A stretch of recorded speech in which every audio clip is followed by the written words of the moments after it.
आज माझी व्लॉग बनवण्याची बिलकुल पण इच्छा नव्हती, बट ब्राईटनी मला विचारलं आज तुम्ही व्लॉग नाही बनवत आहे, तर मी हा व्लॉग बनवणं स्टार्ट केला. हॅलो एव्हरीवन, मी मोना धकाते मेकओव्हर आणि काल दुपारी मी दिल्लीवरून नागपूरला रिटर्न आलेली आहे. आणि आज मला सकाळी 5:30 वाजतापासून continue back to back client होते. सकाळी 5:30ला मी 2 सायडर मेकअप करायला गेली. तिथून मग 8 वाजता इकडे मोनिकाकडे आली. हिचं आज एंगेजमेंट फंक्शन होतं, हिला शूट करायचं होतं म्हणून हिला लवकर रेडी व्हायचं होतं, तर मी हिला रेडी करून दिलेलं आहे. त्यानंतर ती शूटला गेली आणि मी निघाली माझ्या नेक्स्ट ब्राईडला तळमळे सेलिब्रेशनला. इथे होती ही रोशनी, हिचं पण आज एंगेजमेंट फंक्शन होतं. खूप सुंदर असा पर्पल कलरचा लेहंगा तिने घातलेला होता, जो की मला खूप आवडलेला होता. आणि मी मेकअप करताना खूप भयंकर मिस्टेक झालीत माझ्या हाताने. मी मोनिकाला जो ब्लॅक स्प्रे हेअरला मारला होता तो माझ्या हाताला लागलेला होता आणि तो रोशनीच्या चेहऱ्यावर लागला.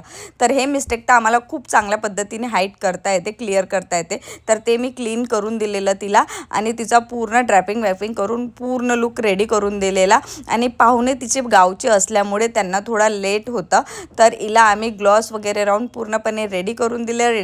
रेडी झाल्यानंतर तिचा छान असा सुंदरसा शूट घेतला मी. त्यानंतर ती फोटोग्राफरकडे सुद्धा शूट करायला गेली आणि इथे माझी टीम थांबलेली होती सेकंड चेनसाठी. यानंतर मला आणखी एक एंगेजमेंट ब्राईड होती, जिचं दुपारचं एंगेजमेंट फंक्शन होतं आणि तिथे मला 3 सायडरसुद्धा होती.